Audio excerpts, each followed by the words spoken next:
Hello friends, welcome back to my channel. मैं ममता दिल से स्वागत करती हूँ आपका अपने चैनल में। कैसे हैं आप लोग? मैं तो बहुत ठीक हूँ। आशा करती हूँ आप लोग भी बहुत ठीक होंगे। तो देखिए, हमारी पैकिंग स्टार्ट हो गई है। गर्मियों की छुट्टी यहाँ बीतने वाली थी, मगर फिर एक मतलब तुरंत ही मेरा हम लोग का प्लान बन गया कि हम लोग जाएंगे घूमने मनाली। तो यहाँ हमारी पैकिंग शुरू हो गई है। पैकिंग करते करते इतना ज़्यादा सामान हो गया था कि क्या बताएं, क्योंकि ठंडक का भी सामान लेके जाना था और ठंड के कपड़े जब रखने हो तो फिर ज़्यादा तो हो ही जाता है। ये देखिए, फिर घर में कपड़े प्रेस करने पड़ गए थे, क्योंकि धोबी भी इस समय तुरंत के तुरंत नहीं दे सकता था। और मैंने सबकी ड्यूटी लगा दी थी अपने अपने कपड़े प्रेस करने के लिए। सब अपना अपना कपड़ा प्रेस कर रहा था। मैं आ गई थी यहाँ किचन में बनाने खस्ता, क्योंकि रास्ते के लिए अगर कुछ अपने पास बना रहे तो बहुत आराम होता है। तो मैंने मीठा खस्ता बनाया और साथ में मैंने बनाई थी मूंग दाल की कचौड़ी। मूंग दाल की कचौड़ी के लिए मैंने मूंग रात को ही भिगो दी थी और फिर उससे पीस लिया था। और मूंग दाल की कचौड़ी के लिए मैंने मसाला तैयार किया था, जिसमें सौंफ, जीरा, काली मिर्च और धनिया था, जिसे मैंने ड्राई रोस्ट कर दिया था। और अच्छे से मोमन डाल के आटा भी गूंद के एक साइड में रख दिया था। फिर जब मसाले को ड्राई रोस्ट करने के बाद उसे हल्का सा ग्राइंड कर लेंगे, ज़्यादा भूनेंगे नहीं, क्योंकि फिर उसे तेल में तो भुनना ही रहता है। और आटे को गूंद के मैंने आधे घंटे के लिए रेस्ट पे रख दिया था। आधा घंटा क्या, वो 1 घंटा हो गया। जब तक मैंने मूंग दाल का मसाला कचौड़ी के लिए मसाला भून के तैयार किया, तब तक आटा रेस्ट पे ही था। तो सारे मसालों के साथ मैंने लाल मिर्च भी पीस दी। लाल मिर्च वैसे पीसी थी तो ज़्यादा ग्राइंड नहीं हुई थी। फिर मैं जितने सूखे मसालों के साथ जो मैंने भुना था उसके साथ पीस के फिर उसे हल्का दरदरा पीस लिया था। फिर कढ़ाई में मैंने डाला था घी और साथ में सरसों का तेल। घी से कचौड़ी में टेस्ट बहुत अच्छा होता है। और घर से अगर हम बना के कुछ भी बाहर ले जाए तो बहुत अच्छा लगता है। और बाहर तो ये सब खाने का गाड़ी में बहुत ही मज़ा आता है। तो इधर देखिए, मैंने फिर मूंग दाल की कचौड़ी में ढेर सारा हींग डाला। हींग तो डालना ही पड़ेगा, क्योंकि रास्ते में जाना है और गाड़ी में बैठे बैठे तो गैस बनने ही लगती है और ये सब खाने में तो दिक्कत होती है। इसलिए हींग मैंने खूब ज़्यादा डाला था। और फिर सारे मसालों को डाल के हल्का सा भून लिया था।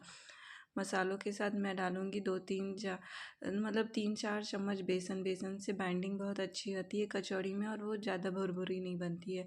तो बेसन डाल के भी अच्छी तरीके से भूनेंगे, क्योंकि फिर बेसन कच्चा रहेगा तो अच्छा नहीं होगा। और अच्छे से मसाले को भूनेंगे ताकि ये हमारी कचौड़ी 3-4 दिन तक आराम से चल सके। और मेरी कचौड़ी भी 3-4 दिन तक तो चली गई थी और बहुत मज़ा आया था खाने में। बस थोड़ी सी मुझसे गलती हो गई थी पैकिंग करने में, क्योंकि मैंने गर्म ही पैक कर दिया था तो कचौड़ी खस्ता नहीं रह गई थी, थोड़ी सॉफ्ट हो गई थी, मगर फिर भी टेस्टी हुई थी। फिर ये हो गया, ये शुरू हो गया असली टास्किंग का काम, क्योंकि ज़्यादा मैंने मूंग दाल भिगो दी थी। फिर उसे भूनने में बहुत मेहनत लग रही थी, क्योंकि इसे बिल्कुल ड्राई होने तक भूनना था। ये देखिए, यहाँ पे भी तो आधा भुना था। इसको भूनने में मुझे कम से कम 1 घंटा लगा था और बहुत मेहनत करनी पड़ी थी, क्योंकि ये मूंग दाल ज़्यादा हो गया था। और कचौड़ी वैसे मैंने बहुत ज़्यादा बना ली थी, जब लास्ट में आके ख़राब होके फेंकना ही पड़ गया था, क्योंकि कितना दिन तक खाएगा कोई। फिर लास्ट में जब ये भुन गया तो उसमें डालेंगे मैंने 1 मुट्ठी के लगभग कसूरी मेथी और साथ में थोड़ा सा सोडा। मीठा सोडा डालने से कचौड़ी जो होती है बहुत खस्ता होती है। लास्ट उसके बाद मैंने डाला 1 चम्मच भर के देसी घी। देसी घी ऊपर से डालने से इसकी जो कचौड़ी में टेस्ट और इस फ्लेवर आता है वो अलग ही रहता है। तो इस वजह से मैंने ऊपर से इसमें देसी घी भी डाल दिया था। और ये देखिए, मसाला तैयार हो गया। फिर मैंने तैयारी शुरू कर दी कचौड़ी तलने की।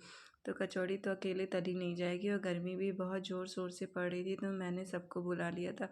कुछ देर तो मैंने अकेले ही बनाया, फिर मैंने अपने बच्चों और अपने हस्बैंड को बुलाया कि अब उन लोगों ने मेरी हेल्प की, क्योंकि घूमने सबको ही जाना था तो अकेले मेरी ही मेहनत क्यों लगे। तो सबने मिलके सारी कचौड़ियों को बनाया और मैंने तला। सब लोग मिलजुल के काम करते हैं तो बहुत आसानी से हो जाता है।